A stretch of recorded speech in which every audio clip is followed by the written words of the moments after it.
नमस्कार। जब 10 सितंबर के आसपास सहारा ग्रुप और अडानी ग्रुप के बीच में उस समय 88 प्रॉपर्टीज़ के डील की बात सामने आई थी और मीडिया के हवाले से टर्म शीट के बारे में एक पीडीएफ वायरल हुआ था, उस समय मैंने अपने यूट्यूब चैनल के माध्यम से एक अपील की थी कि सहारा ग्रुप के जितने भी कंपनी भारत के अंदर बने हैं और उसमें जो भी प्लान स्कीमें उन्होंने बना करके निवेशकों से पैसा जमा कराया, उन सभी कंपनियों के प्लान के स्कीमों की निवेशकों के प्रति कितनी लायबिलिटी है, इसका डेटा स्पष्ट होना चाहिए। और मुझे इस बात की बेहद खुशी है कि आज जो हमारे यूट्यूब चैनल के व्यूवर्स हैं वो कई जगह ज़्यादातर लोग आवाज़ उठा रहे हैं कि सहारा पहले अपने सभी कंपनियों के प्लान और स्कीमों की जो देनदारी है निवेशकों की उसको पहले स्पष्ट करें। जैसे टर्म शीट के अंदर उस समय 88 प्रॉपर्टियों की जिक्र हुई थी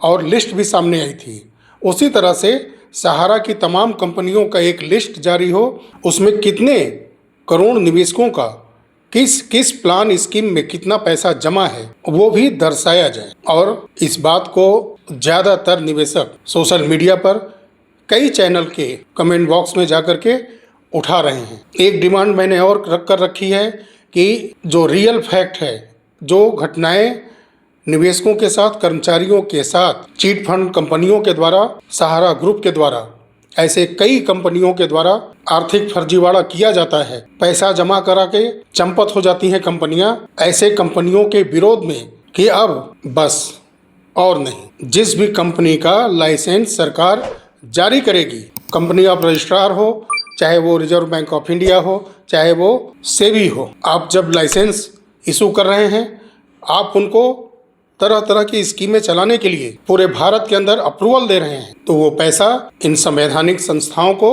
और सरकार को, करोड़ों निवेशकों को वापस करना होगा। आने वाले समय में इन्हीं सब बातों को लेकर के मैंने इस रियल फैक्ट को रील के माध्यम से अनुरोध किया था। और वर्तमान समय में भले न हो, लेकिन आने वाले समय में हम जरूर देखेंगे कि इन फ्रॉड कंपनियों का जो आम जनता शिकार हो रही है, उनकी गाढ़ी कमाई को लूटा जा रहा है। एक दिन अपने अपने पैसों के भुगतान के लिए सभी लोग अपने मोबाइल को एक माध्यम बनाएंगे, अपनी बातों को सरकार, संवैधानिक संस्थाओं और न्यायपालिकाओं तक अपनी बात रखने के लिए। कभी न कभी इनके पाप का घड़ा भी फूटेगा और ये जनता सोशल मीडिया पर एक जन सैलाब जरूर लाएगी, क्योंकि किसी का भी अतिशय बुरा होता है। लाखों करोड़ रुपए गरीब जनता का इन कंपनियों ने लूटा है और उसकी बंदरबाट इस पूरे कार्यपालिका और न्यायपालिका में बंदरबाट हो जाती है। और हमारे पूरे देश का एक ईमानदार नागरिक का जो एक तबका है वो जरूर इस आर्थिक भ्रष्टाचार करने वाले कंपनियों और उसको सपोर्ट करने वाले पूरे सिस्टम को बेनकाब करने के लिए एक मुहिम सोशल मीडिया पर अवश्य चलाएगा। साथियों, आपने देखा होगा कि एक लेटर वायरल हुआ है। कहने को तो सहारा ग्रुप एक बहुत बड़ी कॉरपोरेट कंपनी है, लेकिन चोरी छुपे लेटर वायरल होता है। इतनी बड़ी कॉरपोरेट कंपनी की कोई ऑफिशियल सोशल मीडिया हैंडल ही नहीं है। कब कहां से वायरल हो जाती है पता नहीं, देश में होती है या विदेश से वायरल करा के फिर देश में लाई जाती है। लेकिन सामने आई है एक लेटर जो कि सहारा की मीडिया प्रोडक्शन कंपनी है, जिसमें प्रिंट मीडिया, इलेक्ट्रॉनिक मीडिया के कर्मचारी दिन रात मेहनत करके सहारा को मीडिया क्षेत्र में स्थापित करने में अपनी प्रमुख भूमिका निभाई है। तो जानते हैं, वर्तमान कर्मचारियों के लिए उनके आधार, बैंक नेम के साथ साथ अकाउंट नंबर, IFSC कोड, ये सब डिटेल मांगे गए हैं वर्तमान कर्मचारियों के भी, और जो सहारा इंडिया मास कम्युनिकेशन में काम कर चुके हैं उन कर्मचारियों से भी उनका डिटेल ये मांगा गया है। एक बात समझ में नहीं आई कि क्या जो वर्तमान कर्मचारी थे, जिनको कुछ दिन पहले तक टोकन मनी वगैरह दिए जाते थे, वर्षों से उनकी सैलरी रुकी थी और 3 महीने 4 महीने पर एक आध महीने की सैलरी टोकन मनी के रूप में दे दी जाती थी, वो किस बेस पर जारी होती थी? आधार नहीं था, रजिस्टर्ड मोबाइल नंबर नहीं था, कोई बैंक विवरण सहारा के पास नहीं था। आखिर में वो पैसा किस तरह से दिया जाता था? आज के डिजिटल युग में जब पैसे ऑनलाइन ट्रांसफ़र कंपनियां करती हैं अपने कर्मचारियों को, तो ये डिटेल क्या पहले से मौजूद नहीं है? ये किस बात के लिए?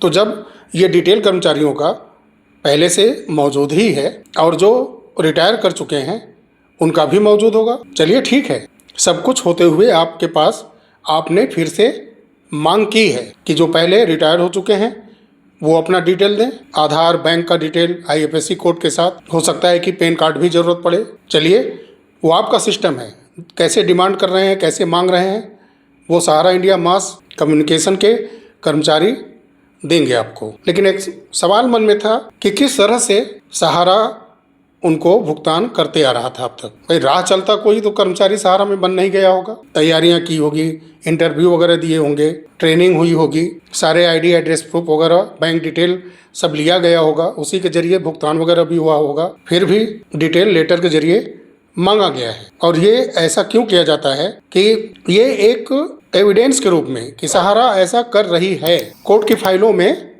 रख दिया जाए इसको कि आपने ऑर्डर किया, हमने लेटर जारी किया। अब गौर करिएगा, ये लेटर भी जारी हुआ है तो सिर्फ मीडिया कर्मचारियों के लिए। तो क्या लेटर जो 7 मई 2025 में ही जो लेटर वायरल हुआ था, जिसमें कि सोसाइटीज के निवेशकों के जो हेड ऑफिस तक नहीं पहुंच पाए थे डाटा, उन निवेशकों के मेंबरशिप फॉर्म, मास्टर फॉर्म, उसी लेटर के साथ 1 सप्ताह के अंदर प्रधान कार्यालय को देना था। अब उसका सक्सेस रेशियो कितना था, उस आदेश के बाद कितना अमल हुआ, कितने निवेशकों का कल्याण हुआ, सहारा ने उस डाटा से क्या बेनिफिट दे दिया अपने निवेशकों को, ये स्पष्ट नहीं हुआ।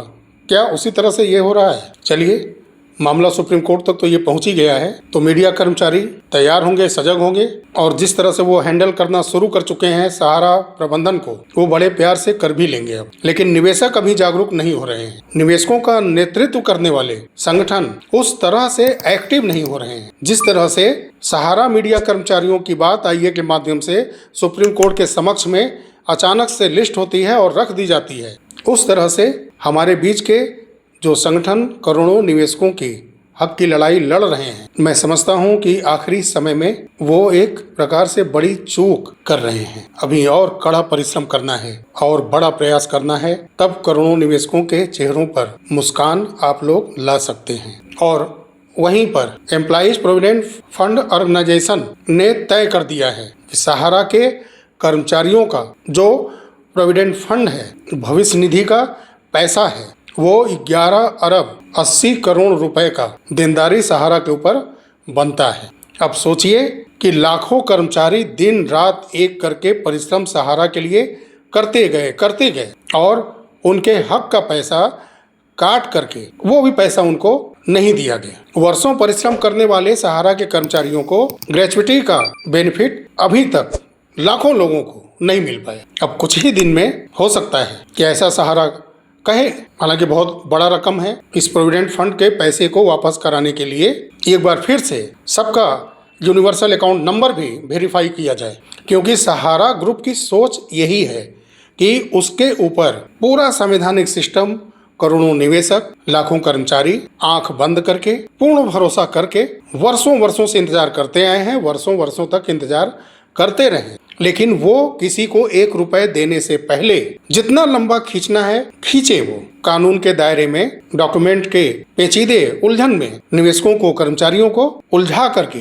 रखा जाए, समय बीतता जाए, ये मानसिकता है सहारा ग्रुप की। इस तरह से कुछ वो कार्य वर्षों से करती आ रही और आज भी ये स्पष्ट है। तो लखनऊ के अंदर सहारा इंडिया भवन, कपूरथला कॉम्प्लेक्स और अलीगंज के अंदर उनकी जो भी प्रॉपर्टियां हैं वो LDA ने अपने कंट्रोल में कर रखी हैं। अब ना उसको वो किसी को बिक्री कर सकते हैं, ना कहीं पर वो एग्रीमेंट वगैरह करके कहीं से पैसा उठा सकते हैं, और ना ही इन प्रॉपर्टियों को वो किसी को ट्रांसफर कर सकते हैं। जब तक कि कर्मचारियों के प्रोविडेंट फंड को क्लियर करने का मार्ग प्रशस्त नहीं हो जाता है, तब तक अब ये प्रॉपर्टियां सहारा के हाथों से एक प्रकार से निष्क्रिय पड़ी रहेंगी। और इनका सहारा सिटी, जो सहारा शहर है इनका, उसका case Allahabad high court Lucknow bench के अंदर चली रहा है। उसके बारे में विधिवत डिटेल मैं आपको लगातार देते आ रहा हूँ। और वो प्रॉपर्टी ट्रांसफ़र ये अडानी ग्रुप को करना चाहते हैं,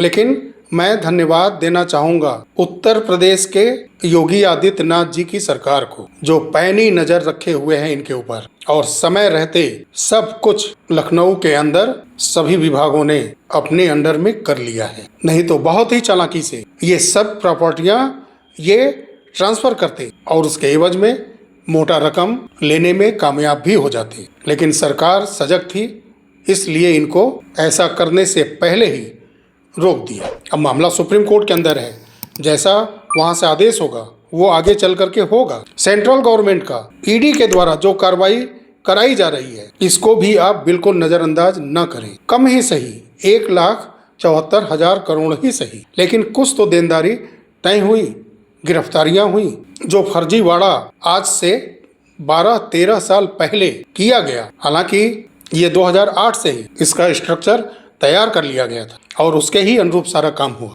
तो सब कुछ ईडी ने स्पष्ट किया। पीएमएलए कोर्ट में चार्जशीट भी फाइल किया, 2 गिरफ्तारियां भी की। झारखंड के अंदर भी वहां की सरकार के जरिए कार्रवाई सहारा के ऊपर की गई।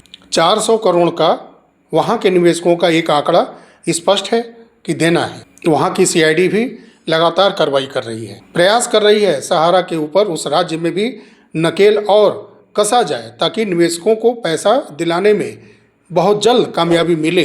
और ये मजबूरी है। जब पिछले 12-13 सालों से सेबी पैसा जमा कराने में 25,000 करोड़ में जो पैसा शेष बचा था 10,000 करोड़ रुपए विथ 15% इंटरेस्ट के साथ जमा नहीं करा पाई। कई कंटेम्प्ट पिटीशन भी लग गए। सुप्रीम कोर्ट के लगातार समय देने के बाद भी पैसा नहीं जमा हो पाया और सहारा स्वयं से अपने प्रॉपर्टियों को बिक्री करती गई या कराती गई और उस पैसे का कोई हिसाब नहीं मिला। तो अंततः ये मजबूरी ही है कि सारी एजेंसियां इनके ऊपर केस पर केस करेंगी और गिरफ्तारियां मजबूरी है करनी इनकी। अभी तो यूपी में कोई गिरफ्तारी नहीं हुई है, इससे बचे हैं लोग, लेकिन प्रॉपर्टियां बहुत इनके हाथ से निकल चुकी हैं। चलिए, ये तो 17 नवंबर या उसके बाद के 1-2 तारीख जो भी पड़ेंगे, सारा ये लेखा जोखा पूरे देश के सामने आ जाएगा। जब वो लिफाफा खुलेगा ना, तो बहुत कुछ स्पष्ट सच्चाई पूरे देश को सुनने में आएगा कि कौन सी प्रॉपर्टियां और उनका वैल्यूएशन और उस पर चल रहे मुकदमे देनदारियों का क्या लेखा जोखा है। ये सब स्पष्ट तो हो ही जाना है। करोड़ों निवेशकों और लाखों कर्मचारियों से यही अनुरोध है इस वीडियो के माध्यम से भी कि निष्क्रिय न बनिए, निर्भीक बनिए और कड़क और बुलंद आवाज सोशल मीडिया के माध्यम से रखिए, क्योंकि आज सोशल मीडिया पर सभी लोग एक्टिव हैं, सभी लोग रीड करते हैं। राजनीतिक दलों का भविष्य सोशल मीडिया पर चल रही हलचलों से तय की जा सकती है। उनका माइंडसेट आप बदल सकते हैं। उनको आप ये एहसास दिला सकते हैं कि सहारा या चिट फंड कंपनियों का भुगतान नहीं तो आप जैसों का शासन सत्ता भी नहीं। और ये सहारा के लोग, कपिल सिब्बल जी के अलावा कोई वकील आपको नहीं मिला था कहने को, तो आप लोग भारत माँ के जबरदस्त वाले भक्त हो। लेकिन कपिल सिब्बल जी का आचरण वर्षों से क्या दर्शा रहा है, और सहारा अपने आप को राष्ट्रभक्त दर्शाती है। वर्तमान के परिदृश्य से ही देखा जाए तो सहारा के तरफ से ऐसा ही किया जा रहा है। तो कपिल सिब्बल को क्यों ढो रहे हैं, जो 24 आवर्स सिर्फ कोर्ट के अंदर वर्तमान सरकार के किसी भी केस के विरोध में जमानत, स्टे, इन 2 मुद्दों पर लगातार काम करता आ रहा है। यहाँ तक कि कुछ ऐसे फैसले आए जो कि संविधान से थोड़ा हटकर भावनाओं और एहसानों के बोझ के नीचे दबे जस्टिस कपिल सिब्बल जी के तर्क पर फैसला देते हुए नजर आए। तो आप तो भारत माता के बहुत बड़े वाले भक्त हैं। बीजेपी को आप चुनाव में जिताने के लिए लगातार आवाज बुलंद करते आए हैं। तो जब आपके अंदर इतनी सब कुछ अपने निवेशकों और अपने देश की निष्ठा के प्रति विचार है, तो उसके विपरीत कार्य करने वाले कपिल सिब्बल जी को लगातार करोड़ों निवेशकों का पैसा क्यों घोल घोल करके पिलाते जा रहे हैं। सजग रहिए, समय नजदीक आ रहा है, निर्णायक दौर चल रहा है, सजगता जरूरी है। चलिए साथियों, मिलते हैं अगले वीडियो में। तब तक के लिए नमस्कार, जय हिंद, जय भारत, वंदे मातरम।